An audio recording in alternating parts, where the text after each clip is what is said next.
예, 먼저 아까 질의한 아까 국정감사에서 증인 신문한 내용 중에 보건복지부 장관에게 묻겠습니다. 네. 그 대구 CG 노인 전문병원 사례를 들으셨는데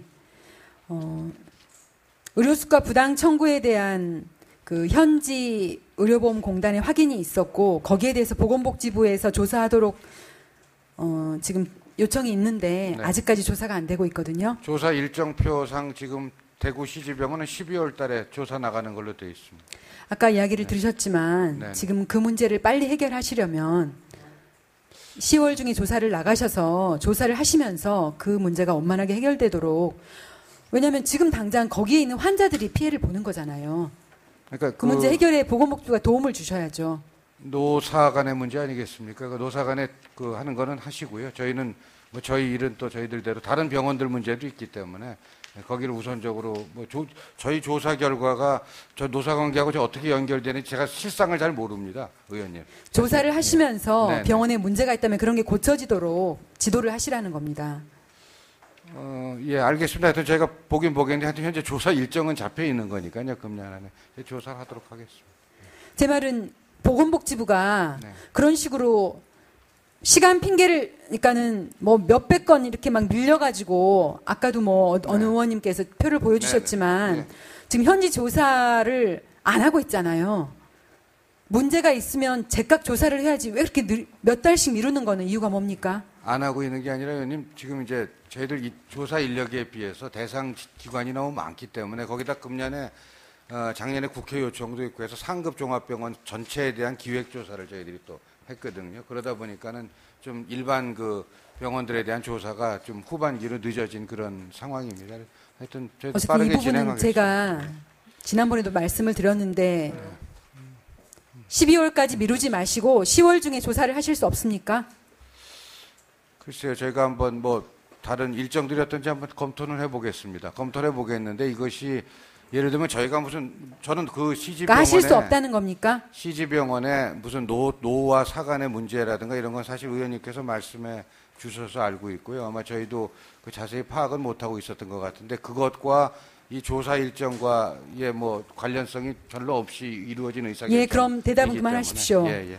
이해해 주시기 바랍니다. 유감이라고 말씀드립니다. 보건복지부 장관께서 문제가 생긴 병원에 대해서도 조사를 회피하시고 안 하시고 이것은 도대체 그 병원과 무슨 결탁을 하신 겁니까? 아니면은 그러니까 수백 개의 병원이 있다고 하지만 그냥 문제가 없는 병원을 늦게 조사하는 거 아무 상관이 없습니다. 그런데 현재 병원에 문제가 생겨서 제대로 병원이 움직여지지 않고 있어서 그런 조사를 하면서 병원이 잘 운영되도록 가서 지도 감독을 해달라는 것인데 그런 걸 회피하시는 것에 대해서는 굉장히 유감을 표합니다.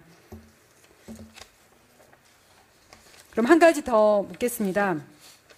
오늘 지방의료원 문제에 대한 제가 문제 제기를 했는데요. 제가 지방의료원을 다니면서 내린 결론은 이렇습니다. 의료 수가에 대한 원가 보존율이 70%입니다. 그리고 비급여 진료를 지방의료원에서는 비급여 진료를 거의 하지 않습니다. 적정 진료만 합니다.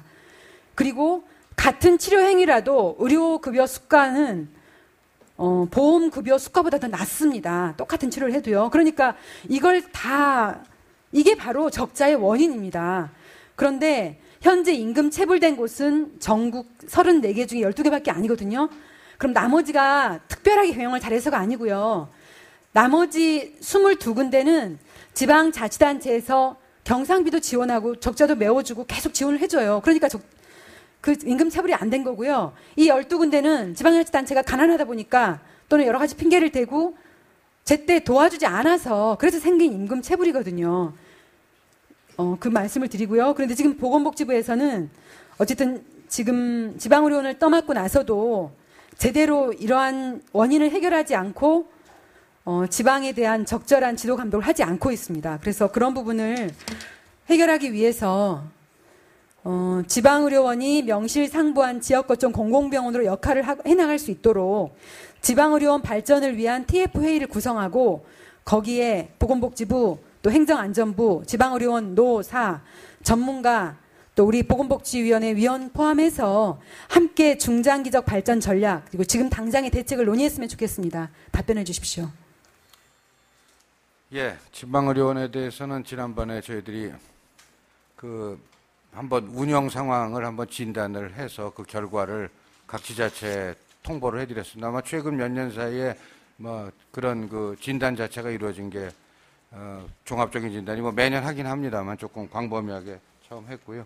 현재 아마 각 지자체에서 이게 기본적으로 이제 지자체가 운영하는 기관이기 때문에 저희들이 지자체의 자율성을 인정하지 않을 수가 없습니다. 그래서 나름대로 다 경영 개선이라든지 장기 발전 계획을 수립해서 저희한테 지금 제출할 걸로 저희들은 그렇게 기대를 하고 있습니다. 그래서 그 결과를 한번 취합을 해서 보시고요. 그런 후에 그 다음 단계에 대해서 논의하시는 게 좋겠다 생각을 합니다. 아직은 저희들이 이제 우선 각 지자체에서 어떻게 하겠다는 걸 한번 받아보는 것이 필요한 단계라고 생각합니다. 임금 체불을 해결하도록 지도하실 의향이 있습니까? 그건 제가 그 해당 관계부처에 한번 얘기를 해보겠습니다. 제가 뭐 임금 체불 문제를 해결하라고 이야기하기는 좀 제 권한 바뀐 것 같고요. 예, 그 문제는 제가 관계되는 정부 기관에 주의를 환기시키도록 하겠습니다. 월급을 제대로 받지 못한 사람이 제대로 의료 서비스를 할 수 있겠습니까? 왜 관계가 없습니까? 이런 식으로 보건복지부가 각 병원에 대해서 임금 체불이 되고 만성 적자에 시달리고 제대로 지방자치단체 지원을 받지 못해서 관심을 가지지 않으니까 지방의료원에 거기에 다니는 그러한 우리 서민들은 더 어려움을 겪는 거고요. 저는 바로 이런 것 때문에 지금의 이명박 정부의 그러한 정책이 욕을 얻어먹고 있는 것입니다. 좀 알아주십시오. 네, 김미 의원님 수고하셨습니다. 네, 예, 남윤순 의원님 의사진행 발언해 주시기 바랍니다. 예, 제가 아까 장관님한테 여쭤봤던 그 자살한 그 할머니 네네. 가족에 대해서 소득재산 자료 등 여러 가지를 조사한 거에 대해서 복지부가 해명했다라고 하는 기사가 뜨거든요. 근데 그 자료 금방 주실 수 있다고 했는데 자료가 안 와서. 네, 이거 회의 끝나고 드릴게요. 제가 회의 끝나고요? 없으니까 아니 왜냐면 회의에서 좀 저희들이 지금 갖고 있는 건요. 예. 아마 그 사건이 난 후에 그걸 담당했던 지방자치단체 일선 직원들이 어떻게 처리를 했는지 그 일을 그 할머니에 대해서 돌아가시기 전까지 그 경위를 저희들이 받아놓은 게 있을 겁니다. 회의 끝나면 바로 주신다는 건가요? 예, 그게